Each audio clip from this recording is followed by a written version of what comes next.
Sahih al-Bukhari 601. Narrated Abdullah bin Umar.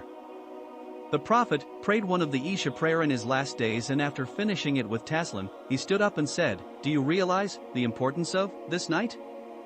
Nobody present on the surface of the earth tonight would be living after the completion of 100 years from this night." The people made a mistake in grasping the meaning of this statement of Allah's Messenger, and they indulged in those things which are said about these narrators, i.e. some said that the day of resurrection will be established after 100 years, etc. But the Prophet said, nobody present on the surface of earth tonight would be living after the completion of 100 years from this night. He meant when that century, people of that century, would pass away. Sahih al-Bukhari 602. Narrated Abu Uthman.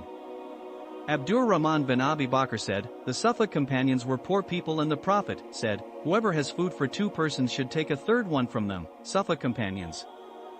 And whosoever has food for 4 persons he should take 1 or 2 from them. Abu Bakr took 3 men and the Prophet took 10 of them.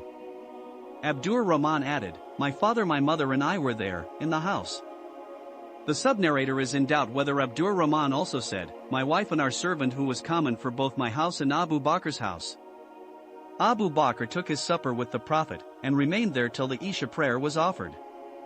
Abu Bakr went back and stayed with the Prophet, till the Prophet took his meal, and then Abu Bakr returned to his house after a long portion of the night had passed.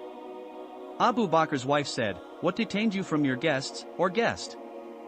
He said, have you not served them yet? She said, they refused to eat until you come. The food was served for them, but they refused. Abdur Rahman added, I went away and hid myself, being afraid of Abu Bakr, and in the meantime he, Abu Bakr, called me, O Gunther, a harsh word. And also called me bad names and abused me, and then said to his family, eat. No welcome for you. Then, the supper was served. Abu Bakr took an oath that he would not eat that food.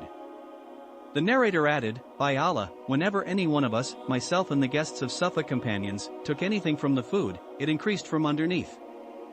We all ate to our fill, and the food was more than it was before its serving. Abu Bakr looked at it, the food, and found it as it was before serving, or even more than that. He addressed his wife, saying, O the sister of Bani Faras, what is this? She said, O the pleasure of my eyes. The food is now 3 times more than it was before. Abu Bakr ate from it, and said, that oath was from Satan, meaning his oath not to eat. Then he again took a morsel, mouthful, from it, and then took the rest of it to the Prophet. So that meal was with the Prophet. There was a treaty between us and some people, and when the period of that treaty had elapsed, the Prophet divided us into 12 groups, the Prophet's companions, each being headed by a man. Allah knows how many men were under the command of each leader. So all of them, 12 groups of men, ate of that meal. Sahih al-Bukhari 603.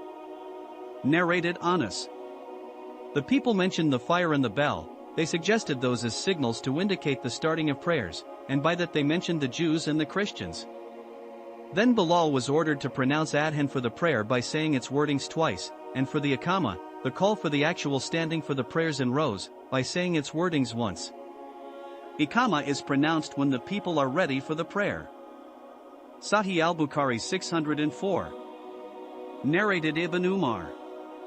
When the Muslims arrived at Medina, they used to assemble for the prayer, and used to guess the time for it. During those days, the practice of Adhan for the prayers had not been introduced yet. Once they discussed this problem regarding the call for prayer. Some people suggested the use of a bell like the Christians, others proposed a trumpet like the horn used by the Jews, but Umar was the first to suggest that a man should call the people for the prayer, so Allah's Messenger ordered Bilal to get up and pronounce the Adhan for prayers. Sahih al-Bukhari 605. Narrated Anas. Bilal was ordered to repeat the wording of the Adhan for prayers twice, and to pronounce the wording of the Iqama once except Qadi Kamatiz Salat. Sahih al-Bukhari 606. Narrated Anas bin Malik. When the number of Muslims increased, they discussed the question as to how to know the time for the prayer by some familiar means. Some suggested that a fire be lit at the time of the prayer, and others put forward the proposal to ring the bell. Bilal was ordered to pronounce the wording of Adhan twice and of the Iqama once only. Sahih al-Bukhari 607. Narrated Abu Kilaba. Anas said, Bilal was ordered to pronounce the wording of adhan twice and of Iqama once only. The sub-narrator Ismail said, I mentioned that to Ayub and he added, to that, except Iqama, i.e. kat kamat is salat which should be said twice. Sahih al-Bukhari 608. Narrated Abu Huraira. Allah's Messenger said, when the adhan is pronounced, Satan takes to his heels and passes wind with noise during his flight in order not to hear the adhan.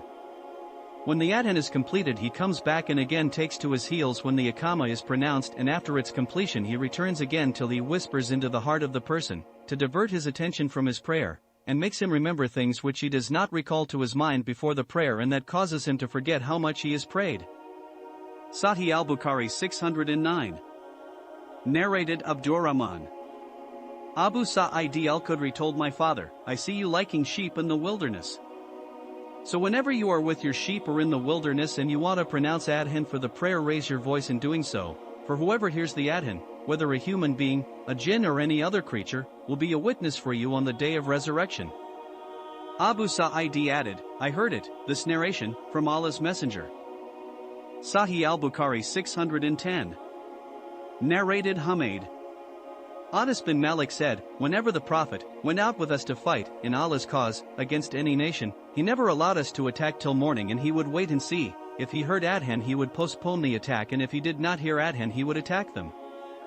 Anas added, we reached Khaybar at night, and in the morning when he did not hear the adhan for the prayer, he, the Prophet, rode and I rode behind Abi Talha and my foot was touching that of the Prophet.